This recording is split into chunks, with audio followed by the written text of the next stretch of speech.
Hi, నమస్కారం. మా channel స్వాగతం. ఈరోజు ఒక Telugu suspense thriller love story మీకు ప్రజెంట్ చేస్తున్నాను. చూసి ఎంజాయ్ చేయండి. Thank you all.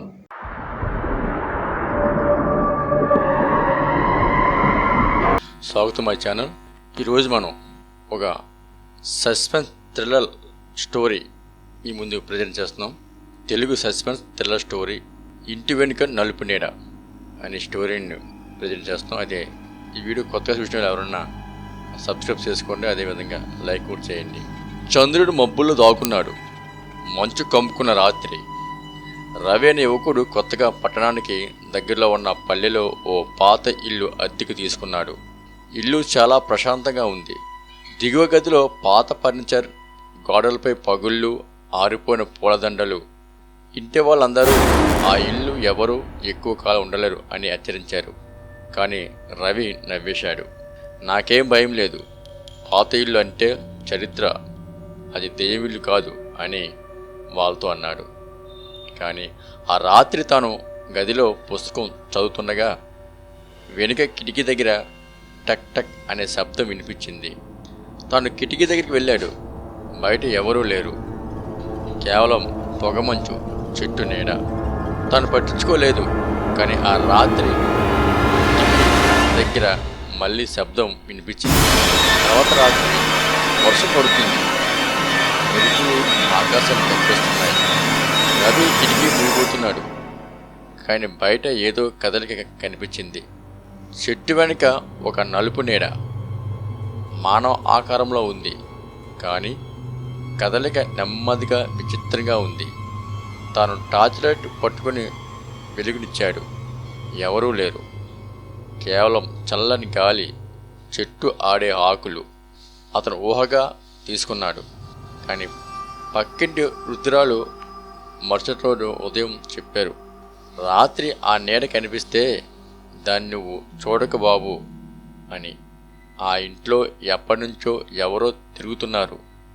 అది వినగానే రవి ఆశ్చర్యపోయాడు. ఆమె మాటలో భయం ఉంది, కానీ నిజం ఉంది అని తనకు తెలియదు. రవి ఒక ఫోటోగ్రాఫర్. ఒకరోజు ఇంటి వెనుక తోటలోనే కొన్ని ఫోటోలు తీస్తున్నాడు. చెట్ల మధ్య గోడలపై లైట్ షాడో ఎఫెక్ట్ కోసం ఫోటోలు డెవలప్ చేసినప్పుడు అతను కంగారు పడ్డాడు. ఒక ఫోటోలో తన వెనుక ఒక మానవ నీడ స్పష్టంగా కనిపించింది. కానీ ఆ సమయానికి అక్కడ ఎవరూ లేరు. అతను జాగ్రత్తగా ఫోటోను జూమ్ చేశాడు. ఆ నీడకు కళ్ళ దగ్గర తెల్లటి వెలుగు కాంతి ఉంది. అది స్పష్టంగా మానవంగా కాదు. ఆ రాత్రి 12 గంటలకు రవి మెలకు వచ్చింది. దివ్య గదిలో ఏదో కూలిన శబ్దం. వెళ్ళి చూశాడు. పాత ఫ్రేమ్ నేలపై పడిపోయింది. అందులో ఒక కుటుంబం ఫోటో ఉంది. తండ్రి, తల్లి, చిన్న అమ్మాయి. అతను ఆ ఫోటోని ఎత్తి చూశాడు. అదే సమయానికి వెనుక తలుపు వద్ద చప్పట్లు, టక్ టక్ అని. తాను తిరిగి చూశాడు. తలుపు వద్ద ఎవరూ లేరు. కానీ నేలపై నీడ కదిలింది. మెల్లగా గాలి పీలుస్తూ ఆ నీడ గోడపైకి రవి చలించిపోయాడు. మరుసటి రోజు అతను ఒక పల్లె పెద్ద వద్దకి వెళ్ళాడు. ఈ ఇంటి చరిత్ర గురించి అడిగాడు.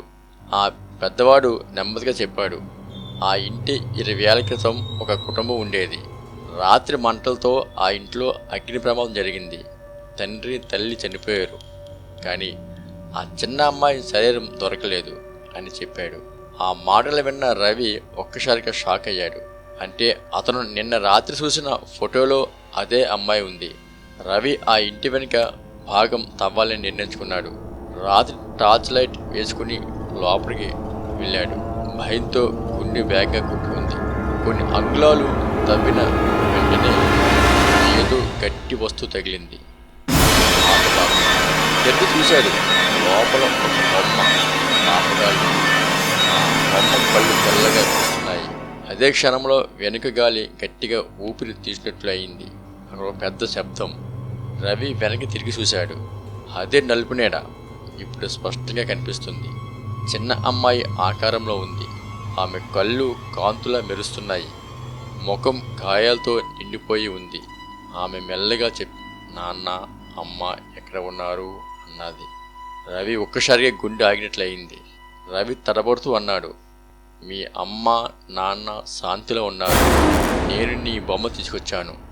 ఆ బొమ్మ నేలపై పెట్టాడు. అమ్మాయి నీడ మెల్లగా బొమ్మ వైపు నడిచింది. చిన్నగా నవ్వింది. తర్వాత ఆమె ఆకారం కాంతిగా మారి గాలిలో కలిసిపోయింది. వెనుక గాలి సొంతంగా వీచింది. ఆ తర్వాత ఆ ఇంట్లో ఎప్పుడూ ఆ నీడ కనిపించలేదు.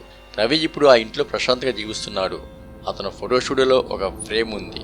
ఒక చెట్టు నీడలో చిన్న అమ్మాయి బొమ్మతో ఆడుకున్నట్లు ఉంది ఆ ఫోటో. ఆ ఫోటో ఎప్పుడు తీసిందో ఎవరో అమ్మాయి అన్నది అతనికే తెలియదు.